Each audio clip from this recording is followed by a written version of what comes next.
Assalamualaikum warahmatullahi wabarakatuh.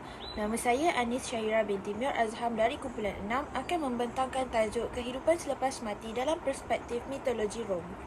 Pembentangan saya akan merangkumi beberapa subtopik iaitu pertama, kepercayaan mitologi Rom terhadap kewujudan kehidupan selepas mati. Kedua ialah Mens dan akhir sekali ialah konsep syurga dan neraka bagi penganut mitologi Rom.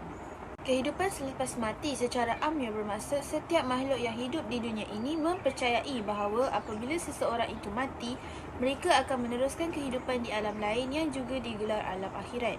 Kebanyakan agama seperti Islam dan juga Kristian menerima perkara ini dan mempunyai definisi kehidupan selepas mati yang tersendiri mengikut kepercayaan agama masing-masing.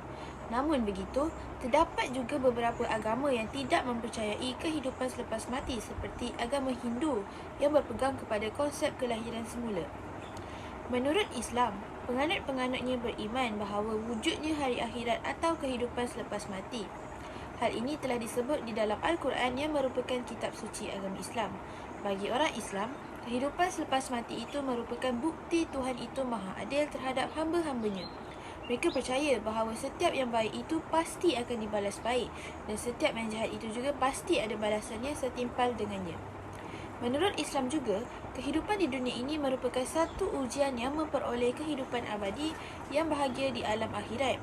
Ini telah dinyatakan oleh Allah Ta'ala dalam surah Al-Mulk ayat 2 yang bermaksud, Dialah yang telah mentadbirkan adanya mati dan hidup kamu untuk menguji dan menzahirkan keadaan kamu. Siapakah di antara kamu yang lebih baik amalnya dan ia maha kuasa membalas amal kamu, lagi maha pengampun bagi orang-orang yang bertaubat. Di dalam Islam, hari akhirat merupakan hari keadilan yang sebenar-benarnya dan setiap manusia akan menerima balasan sebenar bagi setiap apa yang telah mereka lakukan walaupun sekecil-kecil kebaikan maupun kejahatan.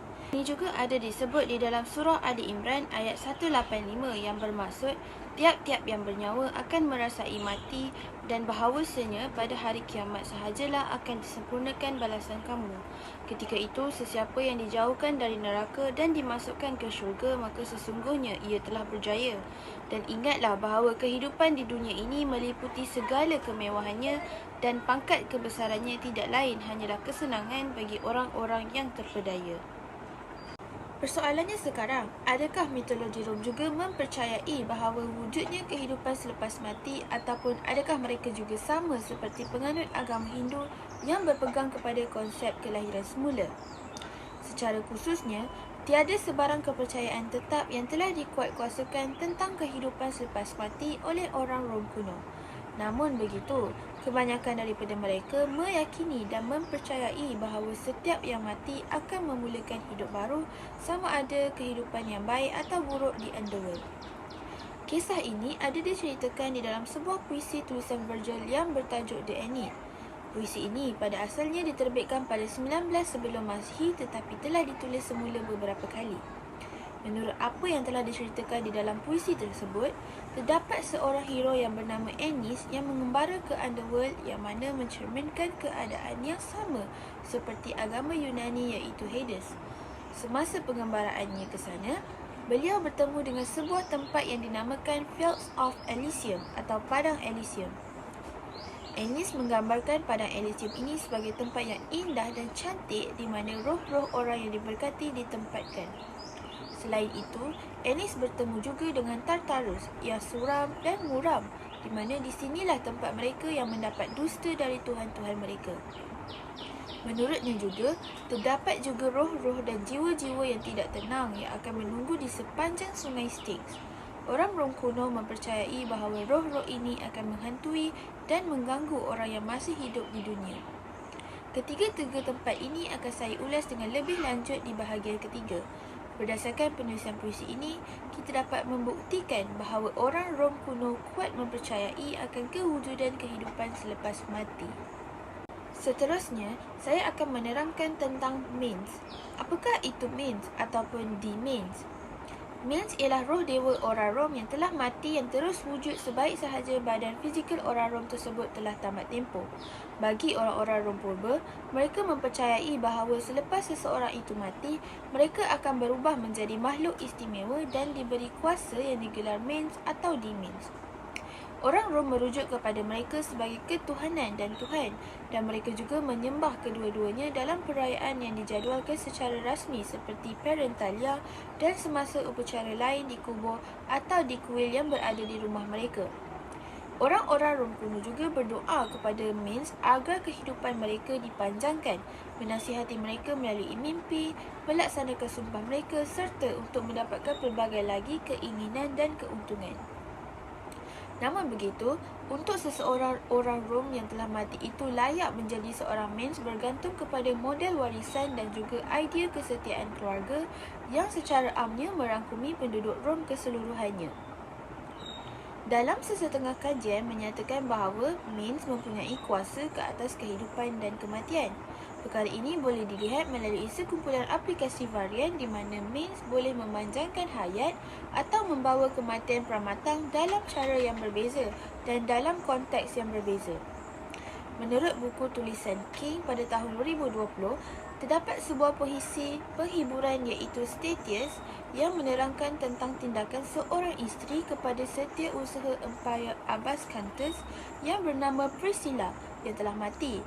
Priscilla campur tangan dari dunia underworld untuk melihat suaminya yang masih muda pada masa pengebumiannya dan dia akan hidup menjadi seorang tua. Dipetik daripada puisi yang sama, di sana, di Elysium dengan tangan kanan yang berdoa, dia berdoa kepada takdir untukmu, Abbas Cantus, dan untukmu dia menenangkan para penguasa Avernus yang menyedihkan, supaya apabila kamu menyelesaikan jangka hayatmu, kamu sebagai orang tua boleh biarkan tuanmu, Domitian, masih muda dan terlibat dalam memberikan keamanan kepada dunia. Sisters yang tidak pernah gagal iaitu The Fates bersumpah untuk mengabulkan doanya. Statius juga merujuk kepada kuasa yang sama dalam puisi lain di mana dia menggambarkan bapa Claudius Etruscus yang telah mati di alam akhirat yang mengatur lanjutan hidup anaknya sendiri. Berdasarkan dua sumber ini, kita dapat lihat bahawa orang-orang Rom kuno sangat menyanjung dan mempercayai bahawa Mins akan membantu mereka dalam urusan hidup dan mati mereka. Menurut sejarah Rom purba, Julius Caesar merupakan orang Rom pertama yang dituhankan selepas kematian, iaitu menurut Hayward 2020. Selepas daripada itu, ramai maharaja yang mengikutinya juga dinaikkan kepada status Tuhan selepas kematian. Sekarang saya akan menerangkan tentang konsep syurga dan neraka bagi perspektif mitologi Rom. Padang Elysium merupakan satu konsep kehidupan di akhirat yang berkembang dari semasa ke semasa dan telah dikekalkan oleh beberapa mazhab dan juga kultus agama serta falsafah Yunani. Pada mulanya, Padang Elysium dipisahkan daripada dunia neraka Yunani iaitu alam Hades. Hanya manusia yang berkaitan dengan dewa dan wira-wira lain sahaja yang boleh diterima masuk ke Padang Elysium melalui sungai Styx.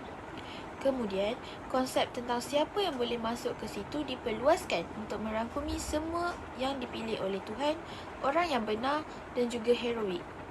Mereka ini akan kekal di Padang Elysium selepas kematian untuk menjalani kehidupan yang diberkati dan bahagia serta boleh menikmati pekerjaan yang disukai mereka ketika hidup di dunia. Suasana di Padang Elysium adalah sama seperti yang digambarkan oleh agama-agama lain seperti Islam, Buddha dan Kristian mengenai syurga mereka. Di dalam Odyssey tulisan Homer, Elysium digambarkan sebagai syurga. Ia bermaksud kedataran Elysium di mana kehidupan paling mudah untuk lelaki. Tidak ada salji di sana, tidak ada ribut lebat, tidak pernah hujan, tetapi lautan tidak pernah mengeluarkan letupan angin barat yang bertiup nyaring yang mungkin memberikan penyejukan kepada manusia. Dalam penulisan Virgil bertajuk The Aeneid juga, beliau ada menerangkan tentang siapa yang layak masuk ke Padang Elysium dan juga siapa yang akan masuk ke Tartarus. Malam semakin pantas dan kami, Aeneas, kehilangannya dalam ratapan. Di sinilah tempat di mana kita terbelah dua. Jalanmu kanan menuju kediaman Pluto pergi dan membawa kami ke Elysium. Tetapi kiri mempercepatkan jiwa-jiwa yang berdosa kepada azab dan merupakan jalan mereka ke laknat Tartarus. Jika adanya syurga, pasti adanya neraka bagi orang-orang Rom purba. Neraka bagi mitologi Rom dinamakan Tartarus. Dalam mitologi Rom, orang-orang yang berdosa seperti yang ditakrifkan oleh adat masyarakat dan budaya Rom pada zaman mereka akan dihantar ke Tartarus bagi menjalani hukuman selepas mereka mati. Berikutan konteks ini, Virgil juga ada menerangkan tentang keadaan Tartarus secara terperinci melalui buku tulisannya The Aeneid buku 4. Beliau menyifatkan Tartarus sebagai suatu tempat yang luas dan dikelilingi oleh 3 dinding perimeter dan di luarnya mengalir sungai yang menyala seperti api bernama Phlegeton. Di sini, bagi mengelakkan roh-roh yang berdosa ini daripada melarikan diri, terdapat hidra dengan 50 rahang yang ternganga yang berwarna hitam sedang duduk di atas pintu dan akan menjerit apabila pintu Tartarus terbuka. Mereka ini diapit oleh tiang adamantine, sebuah bahan yang seperti belian dan sangat keras menyebabkan tiada apa-apa yang dapat menembusinya. Di dalam Tartarus juga terletak sebuah istana yang besar yang mempunyai dinding lebar dengan menara besi yang tinggi. Triswan, salah seorang Erinyes yang mewakili dendam, akan berjaga-jaga tanpa tidur di bahagian atas menara sambil menyembat cambuknya. Menurut Kamus Dewan dan Bahasa, cambuk didefinisikan sebagai tali yang bertangkai untuk menyebat, menggertak binatang dan sebagainya. Mitologi Rom menggambarkan bahawa terdapat sebuah lubang di dalam Tartarus yang memanjang ke dalam bumi 2 kali lebih jauh dari jarak tanah orang hidup ke Olympus. Anak kembar Titan Eloise dikatakan dipenjarakan di dasar lubang ini. Seterusnya, konteks yang akan dikupas dengan lebih lanjut ialah Sungai Styx. Seperti yang kita sedia maklum, mitologi Rom dipengaruhi oleh mitologi Yunani. Ini juga termasuk dengan definisi Sungai Styx. Menurut Herodotus, lokasi asal Sungai Styx terletak berdekatan Phoenix. Dalam mitologi Yunani, Styx ialah dewa dan sungai yang membentuk sepadan antara bumi dan juga underground. Sungai Acheron, Cocytus, Letter, Phlegeton dan Styx semuanya berkumpul di tengah-tengah dunia bawah tanah di paya besar dan kadang-kadang ianya juga dipanggil Styx. Berdasarkan sumber yang lain, Styx juga dikatakan merupakan dewi dengan akar prasejarah dalam mitologi Yunani dan sungai ini dikatakan mempunyai kuasa ajaib. Menurut beberapa versi, Sungai Styx dikeluarkan mempunyai kuasa yang membolehkan sesiapa yang mandi di situ akan menjadi kebal. Perkara ini pernah dinyatakan oleh satu tradisi berkenaan Ibu Achilles telah mencelupkan anaknya ke dalam sungai tersebut semasa beliau kanak-kanak dan oleh sebab kejadian itu, beliau telah menjadi seorang yang kebal kecuali bahagian tumitnya kerana pada ketika itu ibunya sedang memegang tumit beliau. Achilles tidak mati sehinggalah semasa perang Trojan, tumit kakinya terkena panahan Paris menyebabkan beliau mati dibunuh. Baiklah. Setelah meneliti hasil kajian yang telah dilakukan, terdapat beberapa perbezaan dan persamaan dalam konsep kehidupan selepas mati antara agama Roman ataupun mitologi Rom dan agama Islam. Persamaan yang pertama ialah kedua-dua agama mempercayai akan kewujudan alam selepas mati. Bagi agama Islam, mereka beriman bahawa wujudnya hari akhirat ataupun kehidupan selepas mati. Mereka mempercayai dunia ini hanyalah sementara dan hidup di dunia adalah sebagai satu ujian bagi meneruskan kehidupan abadi di alam akhirat. Dalam surah Ali Imran ayat 185 jelas menerangkan tentang hari keadilan yang sebenar pada hari kiamat kelak.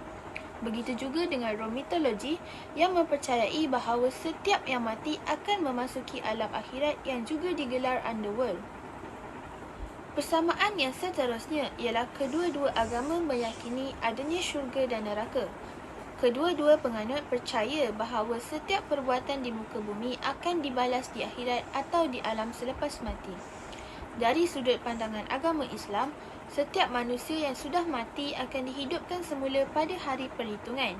Pada hari itu, seluruh umat manusia akan menjalani perhitungan dan timbangan amal baik dan jahat. Bagi sesiapa yang mempunyai timbangan amal soleh yang berat akan memasuki syurga yang indah, manakala sesiapa yang mempunyai timbangan amalan yang tidak baik lebih berat akan memasuki neraka yang sangat panas dan sangat dahsyat. Dari sudut mitologi Rom pula, meskipun tiada sebarang sumber yang kukuh tentang keadaan syurga dan neraka, tetapi kepercayaan mereka terhadap siapa yang akan memasuki syurga dan neraka adalah sama seperti Islam. Sesiapa yang baik dan hidupnya diberkati oleh Tuhan akan menjalani hidup yang indah di syurga mereka ataupun digelar padang Elysium. Sebaliknya, sesiapa yang jahat dan rohnya dimurkai Tuhan akan melalui sungai Styx terus ke Tartarus yang sangat mengerikan. Seterusnya, perbezaan yang dapat dirungkai antara kedua-dua agama Islam dan mitologi Rom ialah keadaan seseorang selepas mati. Pada pandangan Islam, selepas mati, roh akan terpisah dengan jasad. Roh seseorang itu akan melalui suatu peringkat digelar alam barzah di mana ia wujud dalam kubur. Apabila pengebumian tamat dan orang terakhir di upacara itu bergerak 70 langkah dari kubur, dua malaikat iaitu malaikat Munkar dan Nakir akan menanyakan 3 soalan kepada roh. Jika baik jawapannya, maka bergembiralah si mati pada hari kebangkitan, manakala jika sebaliknya, si mati akan diazab sehinggalah ketibaan hari kebangkitan atau hari pengadilan. Dari pandangan Rom mitologi pula, seseorang yang telah mati yang telah mencapai beberapa syarat tertinggi akan menyertai barisan mens. Kemudian, mereka ini akan ditentukan sebagai laird atau ibu bapa oleh keluarga mereka. Mens juga boleh dikategorikan sebagai tuhan kecil dan penganut agama Rom akan berdoa kepada mens untuk meminta sesuatu kebaikan. Kesimpulannya, kedua-dua agama atau kepercayaan ini amat menitik beratkan kehidupan di dunia kerana setiap apa yang dilakukan akan diberikan ganjaran sewaktu di alam selepas mati. Kehidupan yang indah dan sempurna di syurga juga memerlukan pengorbanan yang besar semasa hidup. Begitu juga kepada sesiapa yang enggan mentadbir kehidupan yang baik dan sentiasa membuat sesuatu yang dilarang pasti akan ditempatkan di neraka bagi memberi balasan kepada mereka. Oleh itu, setiap manusia perlulah berusaha untuk menjadi seorang manusia yang terbaik dan sentiasa mengikuti ajaran yang telah ditetapkan serta menghindari perkara-perkara yang dilarang agar boleh mendapat kehidupan yang indah di alam sana. Selain itu, setiap manusia perlulah mempunyai kehidupan yang bermoral dan berfalsafah. Sesungguhnya mereka yang tidak menjaga kehidupan di dunia dengan baik akan merosakkan kehidupan mereka di dunia dan juga di akhirat.